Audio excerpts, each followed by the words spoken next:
Assalamualaikum warahmatullahi wabarakatuh. Perkenalkan, saya Imelda Aulia Zahra. Saya bersama dengan teman-teman saya di kelompok A4 yang beranggotakan saya sendiri, Indriani, Sera Milenia Tazmahal, Silky Maulina, dan Desinta Berliana Wijaya akan mempresentasikan tugas biofarmasetika dengan topik biofarmasi sediaan obat yang diberikan melalui paru-paru. Paru-paru merupakan organ utama pada sistem pernapasan pada manusia dan berhubungan dengan sistem sirkulasi dan juga sistem ekskresi. Paru-paru terbagi menjadi dua, paru kanan dan paru kiri. Di paru sebelah kanan dapat kita temukan bronkus primer, lobus atas, lobus tengah, dan lobus bawah.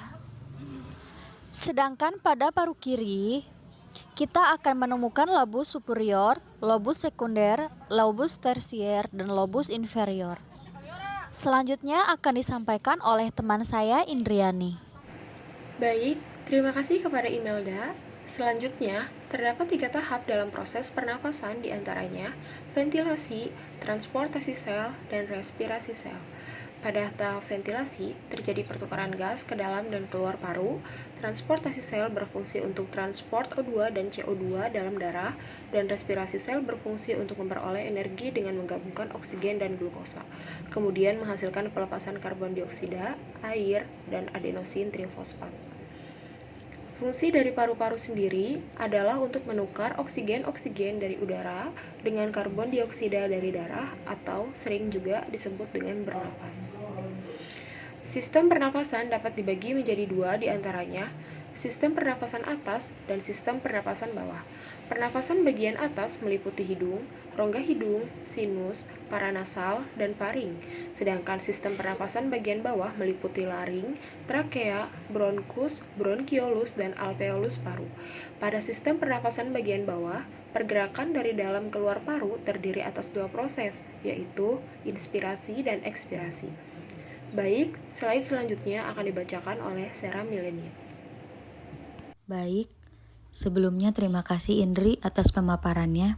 Selanjutnya, pada mekanisme absorpsi obat paru-paru, deposisi obat dalam saluran udara dipengaruhi oleh sedimentasi gravitasi, impraksi, dan difusi. Sedimentasi gravitasi terjadi jika gaya gravitasi lebih dari kekuatan aliran udara. Sedimentasi adalah penyusunan partikel karena aliran udara yang rendah. Mekanisme gravitasi ini terjadi pada partikel ukuran besar.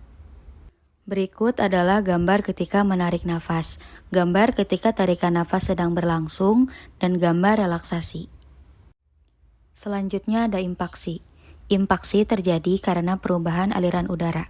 Impaksi meningkat dengan ukuran partikel dan laju aliran. Impaksi kebanyakan terjadi pada generasi atas saluran udara karena kecepatan yang tinggi.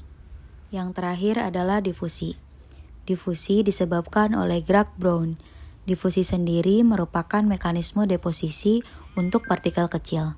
Deposisi terjadi dengan difusi jika ukuran partikel kurang dari diameter 0,5 mikro. Disposisi lebih terjadi di wilayah alveoli karena waktu tinggal lebih lama dan jalan nafas lebih kecil. Selanjutnya akan saya serahkan kepada Silky Maulina untuk presentasi slide selanjutnya. Terima kasih Sera. Baik, pada evaluasi biofarmasi sediaan paru, ada evaluasi ketersediaan hayati yang meliputi tergantung dari efek yang diinginkan. Untuk efek sistemik, dapat diperkirakan aktivitas atau terapeutiknya. Untuk efek lokal, sangat tergantung ukuran partikelnya. Kemudian selanjutnya dilakukan evaluasi ketersediaan hayati relatif. Dan yang terakhir adalah membandingkan berbagai formulasi. Selanjutnya ada faktor fisikokimia yang mempengaruhi absorpsi obat aerosol, yaitu diantaranya ada kecepatan aerosol, ukuran, bentuk, massa jenis, stabilitas fisik, dan perangkat pengirim paru. Selanjutnya ada faktor formulasi mempengaruhi absorpsi obat paru. Keefektifan obat inhalasi dibentuk oleh formulasi obat. Stabilitas formulasi adalah tantangan lain dalam memproduksi pemberian obat paru. Formulasi juga bertanggung jawab untuk menjaga obat dalam keadaan aktif secara farmakologi. Formulasi harus efisien sehingga obat dapat mencapai paru, tiba ke tempat yang tepat dari tindakan, dan tetap berada di paru-paru hingga efek farmakologinya yang diinginkan itu terjadi. Pemaparan selanjutnya akan diserahkan kepada Desinta Berliana.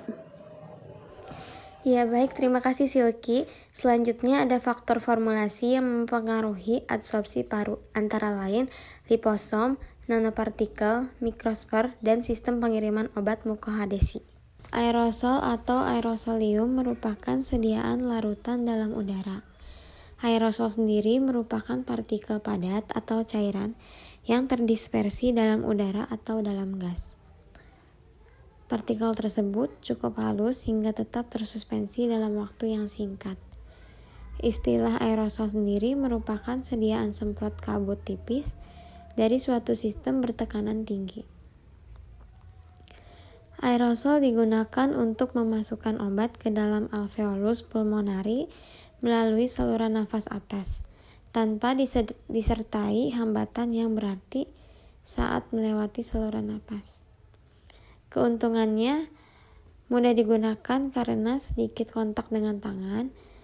Bahaya kontaminasi tidak ada karena wadah yang kedap udara, dan takaran dosis dapat diatur.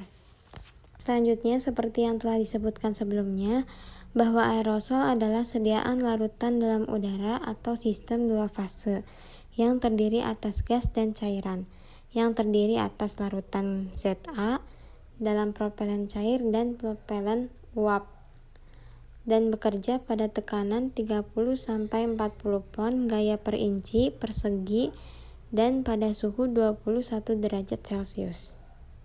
Selanjutnya ada sistem 3 fase yang terdiri atas gas, cair, dan padat, yang terdiri dari suspensi, propelen cair, dan uap propelen. Dan BJ propelennya lebih kecil dari BJ zat aktif, maka propelen cair berada di antara lapisan uap dan ZA. Selanjutnya akan dijelaskan kembali oleh saudari Imelda Aulia. Baik, terima kasih kepada Desinta. Komponen aerosol terdiri atas wadah, konsentrat, katup, propelan, dan penyemprotan atau aktuator. Kekurangan drug delivery sistem paru-paru antara lain effusuensi rendah sistem inhalasi, masal obat kurang pertiupan, stabilitas formulasi miskin untuk obat, dan tidak tepat dosis reproduktivitas. Sekian presentasi dari kelompok 4A, kurang dan lebihnya mohon maaf. Terima kasih. Wassalamualaikum warahmatullahi wabarakatuh.